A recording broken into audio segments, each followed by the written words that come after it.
Hello, Professor. Hope you are okay and all your family too. In this case, I had the opportunity to present my final project for the lecture of Fundamentals of English Language. In the following presentation, you will watch a summary about the topics that has been developing during the semester. And in this lecture, obviously, in this lecture of the fundamental of English language. The table of context, as I already said, beginning with introductions. Then we are going to speak about the first topic, which was the educational learning theory. In this case, my topic was constructivism. Then, following with the topic, then this in this occasion we are going to talk about the teaching method. I also had the opportunity to talk about the constructivism, but not as a learning theory, but in this case as a teaching method. And then finally, we will finish with the topic of how to be an effective teacher. In this case, how can you be an effective veteran teacher, which was the topic that has been selected by us for us. And finally, we finish with a reflection and a conclusion. The first topic was the constructivism learning theory. So, what is constructivism? Constructivism is a learning theory that provides the student the tools to be able for them to construct their own knowledge. The result of this experience obtained in the environment, it helped them to learn not only for the moment, learn learn them for the life. So in this topic, I'm not going to talk more about like teaching role and student role because it's going to be in the following. But in summary, these processes he has been by Piaget. We talk about the assimilation and accommodation. As I said, assimilation refers to the process of taking that new information, and when they take the information, they feed that information into the pre-existing schemas. The pre-existing schemas is the knowledge that they already have, the new information or the problem that the teacher gave to them.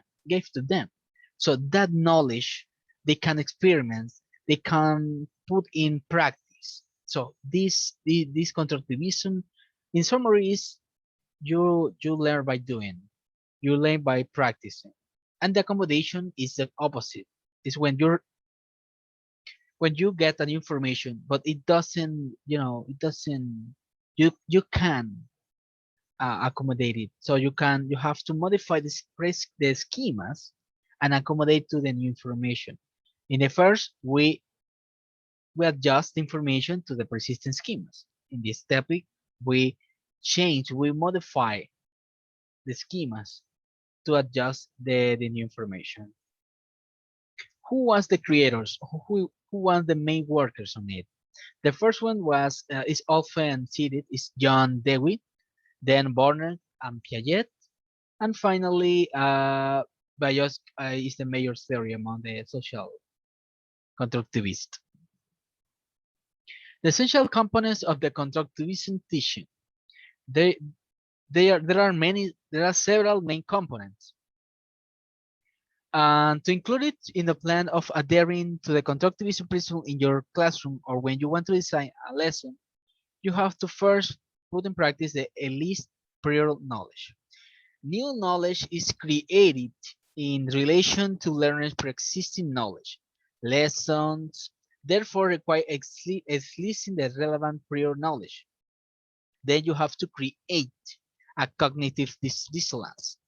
Assign problems and activities that will challenge the student, that going to you catch the attention, the curiosity of the student to keep doing.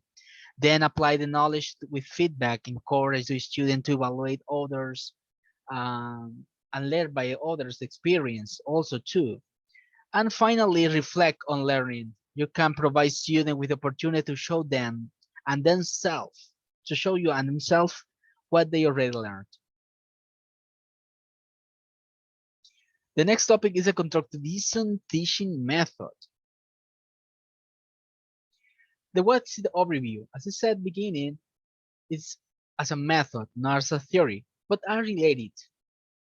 The constructivism as a theory, as a method, is based on the constructivism learning theory, obviously. But in the case they needed to give the student the necessity and the necessary tools to allow them to build their own procedure to solve problem situations, which build their own knowledge, their own ideas and continue learning. What are the principles? The principle of the constructivism learning theory, learning method is that you educate for the life, not for the moment. You convert the traditional classroom into a modern classroom with um, activities different, not with just a book as an old book, as an old traditional classroom. Here, the role, the main role is on the student and on the professor.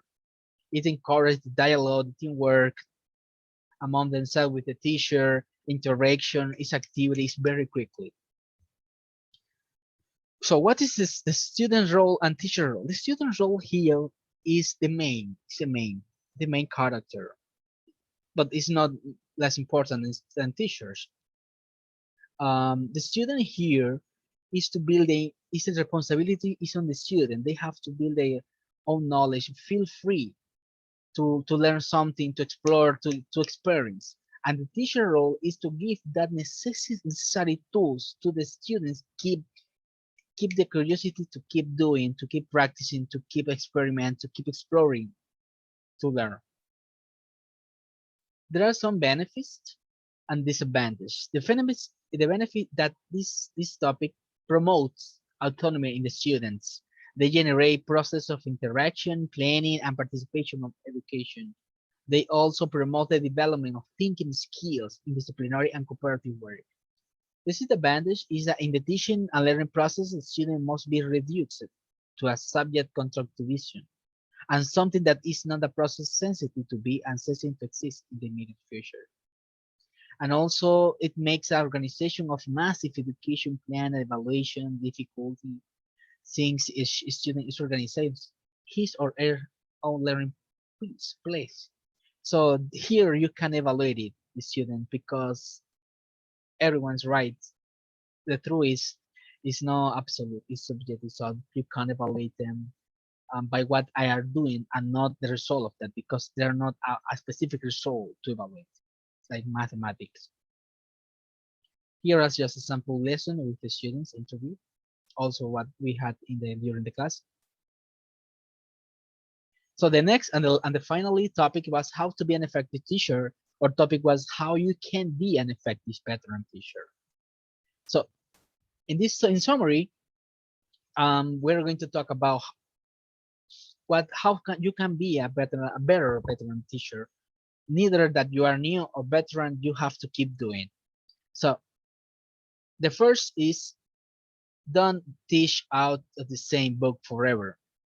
You have to change the same book, left it, and then keep doing, keep update, learning new technology, new strategy, new teaching method, new things that every day is developing. So you have to adjust to that work and to that development. So you have to understand also your role. You know, parents are part of the school, students are need values, students are the most important member. You have to understand that and work for them. And also you have to be sure about what's the difference between an effective teacher and an effective teacher. The main difference and unique is that an effective teacher don't do anything. Effective teacher is always problem solvers. I teach myself how to think. They tell themselves, I analyze, synthesize, and create material to help students to learn. The effective teacher look over the resources, move at the site, and relies on busy work as excuse for learning. So main difference is the problem solving teacher. They do it all day long. They rearrange resources and information to help the student to reach the goals of the class. So as a tips, you have to get to know all your college. If you're a beginner or neither you are a veteran, you have to listen.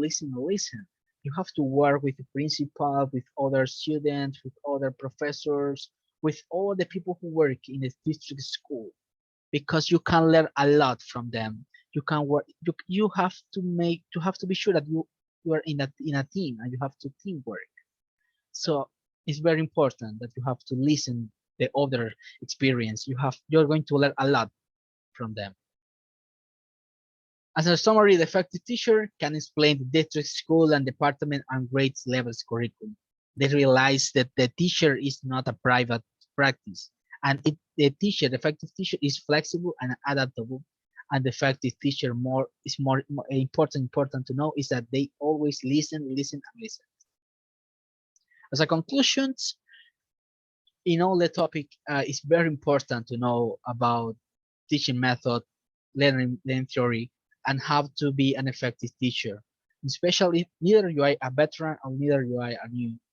Uh, you have to be sure of that, and it's very important this topic, and you have to take in account every day when if you in special when you are going to teach, not only when you are going to teach in a education school, you're probably going to be a father, and you have to teach your child. So you can take that experience, that teaching method, teaching strategy to teach your your sons or daughter.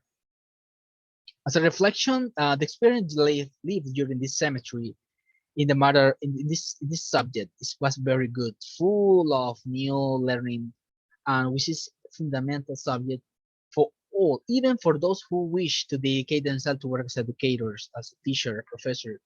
My criticism is that it would be better if that subject should be more semester, like probably 2 years, since teaching is not easy a task to do and not easy to learn. So it's a subject with a lot of information that in 2 semesters is difficult to take it. So preparing this portfolio, finally preparing to this portfolio become easy for me because it was a great idea because it makes me remind many things, and also it wasn't difficult for me because I learn, I comprehend the topic, and it was easy for me because I get it for the life and not for a moment. So I was I really loved my topics about the constructivism. So thank you very much. I'm really excited to give the next semester class with you. Thank you very much.